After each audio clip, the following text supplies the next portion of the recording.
Bear Grease Podcast doesn't just make itself. You gotta wake up every day, go fight, scrap, drive, talk, think. Steve Ranella thinks it just pops up in his podcast feed every 2 weeks, just like a magic little bird. Flies and lands on his windowsill.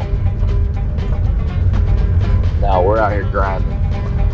My name is Clay Newcomb, and I'm the host of MeatEater's Bear Grease Podcast. I'm putting together our annual Turkey Stories podcast, so I'm hitting the road. I want to show you how the grease is made. Oh, and I think that turkey today, he's in turkey heaven, I know.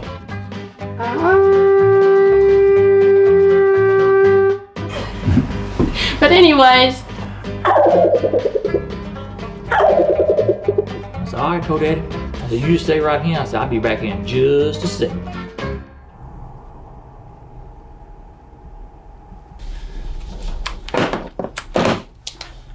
Tool of the trade, podcast equipment. Daniel Boone used the Kentucky long rifle. I used the Zoom H4.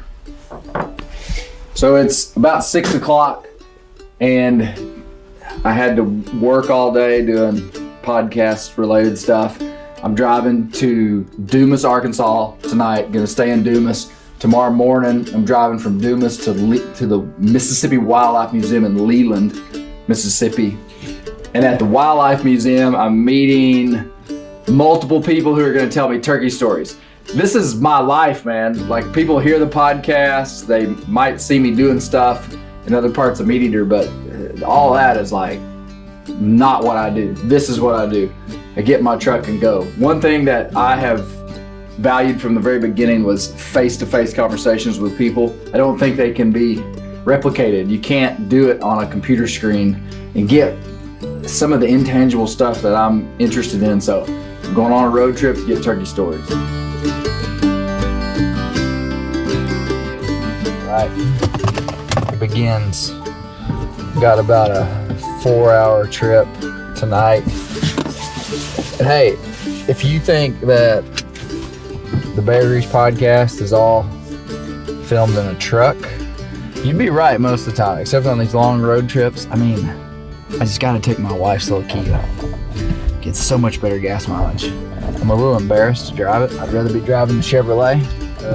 She'll be staying here tonight. Fruit. More fruit. Fruit. Tic Tacs. Bear Grease Podcast fuel.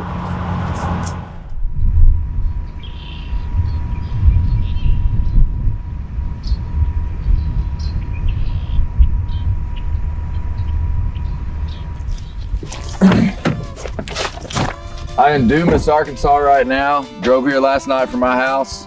4 hours, got to drive to Leland, Mississippi to the Mississippi Museum of Wildlife Heritage. Gonna talk to 3 or 4 different turkey storytellers. Got to get over there and cross the Mississippi and roll.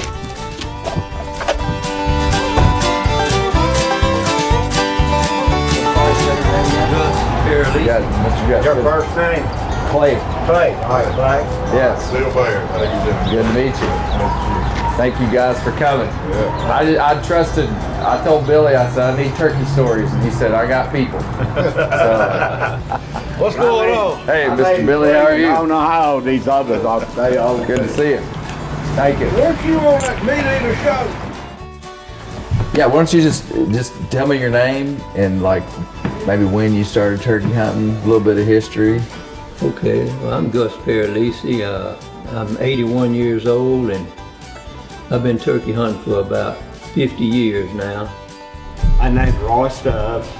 I live in the Mississippi Delta, and that was the place to be if you had the opportunity to hunt turkeys, especially along the Mississippi River.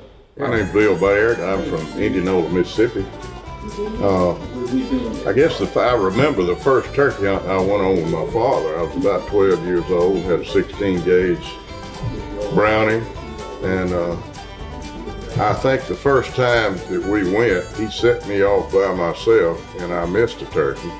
And then we went on that afternoon to kill one, so that kind of got me started. What's going on, brother? Another day. Thanks for coming, man. Yes, sir. Yes, sir. This is like super well done. Yeah. This place. And I seen the Hall of Fame, the Mississippi Hall of Fame. Uh-huh. Yeah, all these old guys. Yeah, Billy, the guy, you may have met him, but he's the guy that's here is kind of the one who put all this together.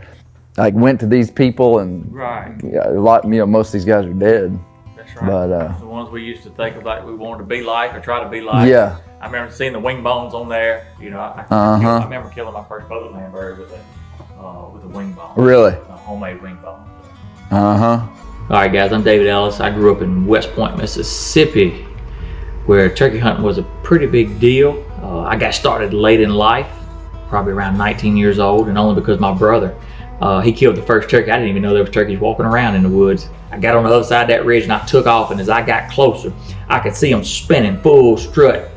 And I seen an old pine top, and that song on was just brown. So I slid up under that pine top. I knew I was gonna be about 40 yards.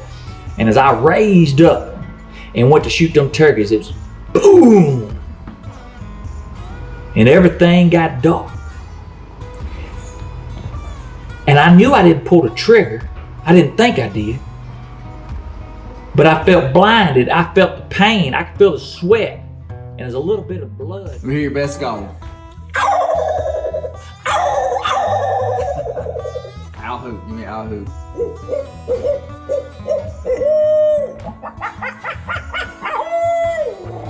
Give me a yelp. It's good stuff right there. That's good. Perfect. I'm in Tuscaloosa, Alabama. Drove from Leland, Mississippi today. I'm meeting with Macy Watkins and her boyfriend Slade. We're about to hear some turkey stories from them. But this is the Alabama Crimson Tide Stadium right here in Tuscaloosa. He's bigger in person than what I thought he would be. Let's go see old Nick Saban over here. There he is, Saban. Just retired. Crimson Tide. That new guy's gonna have a hard time living up to Nick Saban standards. There we go. Yeah, tell her your story. There was a fence, and you know, the guys are a little taller than me, so they easily got over it. But I was like, no, I'll just jump it. It's not even that high anyways. Well, I backed up. I got a running start, and I ate my words, but soon after that I also ate dirt. I almost made it. It's just this much. They got me. And I hit the ground, and the guys just start laughing at me. I'm like, y'all shut up. We got a bird to go kill. Quit messing around. So we only had a minute or two once we got set up. Then we just finished the deal. The bird came in, and just if I had one word to describe how that turkey looked, was haggard.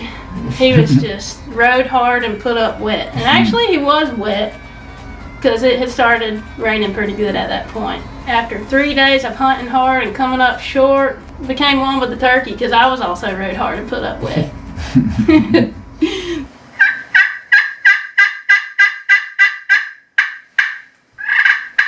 Sounds good.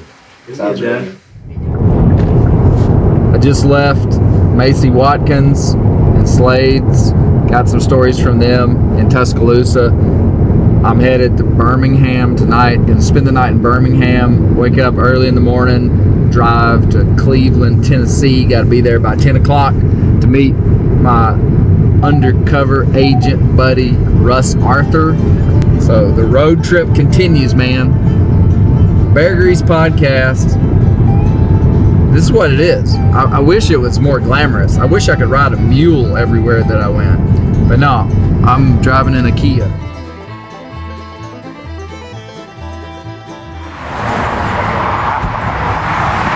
Flat tire. Shoot. I don't think this thing has a spare either.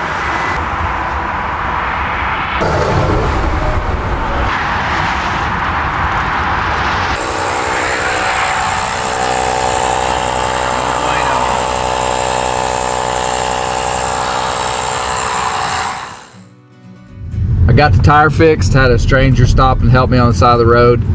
You never calculate for a flat tire. You kind of just know that it's probably going to happen. I've driven thousands, tens of thousands of miles without flat tires, but when they happen, it's always at the worst time. I'm now about 5 minutes out from meeting up with Russ Arthur. So we're in the mountains of Tennessee. Well, my name is Russ Arthur. I was born in Chattanooga, Tennessee, and I saw a huge hickory tree. Now, if I can make it to that hickory tree, I can kill that turkey. So I eased around through there and I called up the turkey and killed it. And just was really tickled. Couldn't wait to get out and tell Dad. Of course, this is before cell phones. And I called him as soon as I got home. I said, "You're never going to believe where I killed a turkey." And he said, "Where?" And I described it to him. And I said, "The funny thing about it is," I said, "we're going to have to go back in there." He said, "Why?" I said, "I left my sling." The next day I come home from work. When I come home from work, there on my back door was a turkey feather. So I called Dad and I said, "What's going on?" He said, "You're not going to," oh, and my sling was there. And I said, "What's going on?" He said, "You'll never believe this, but," he said, "it's such a pretty day." He said, "I thought I'd go back in there, try to find your sling." And he said, "I kind of went in a different way, and about 11 o'clock, I heard a turkey, and I coursed it, and I got my map out, and I pulled up there, and I saw this saddle. I thought, well, if I could get to that hickory tree," and he walked and he sat down right at the same tree and killed that turkey the very next day. I mean, it's just unbelievable.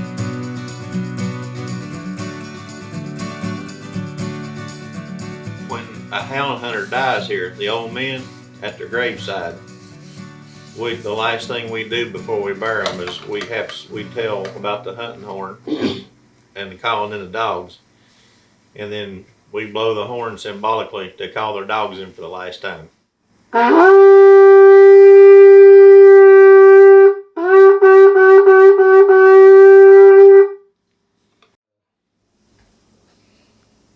I didn't kill that turkey in the mountains though. He's got some big long spurs on him, and I spent a while killing that turkey too. About a half a day, to be honest with you, because he was a bunch of hens and I couldn't do nothing with him really. You know what I'm saying? But I finally did something with him. Is that a Tennessee turkey? Yeah. But it wasn't on, it was in the... It was in flatlands, it wasn't in the mountains. Yeah. Today's the last day of the turkey tour. I'm going to meet with my friend Tracy Jones. He's got a couple of guys lined up. I'm in Greenville, Tennessee. Foggy. We're in the Smoky Mountains though. It's supposed to look like this. Got a couple more guys and I'm excited to meet them, and then headed back to Arkansas. I'm Clay.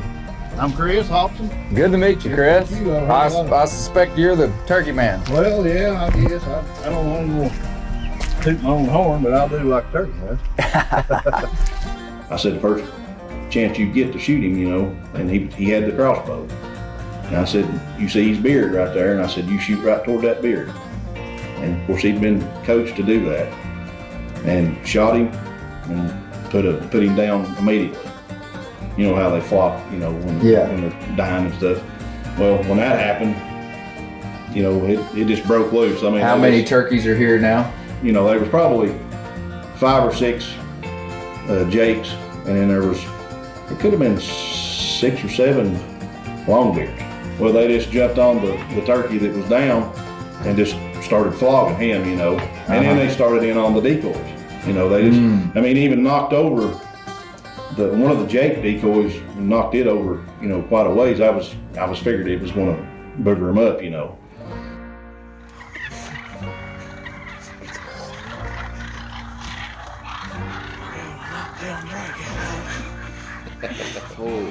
Holy cow! There's more than 5. Yeah, I don't remember how many was there.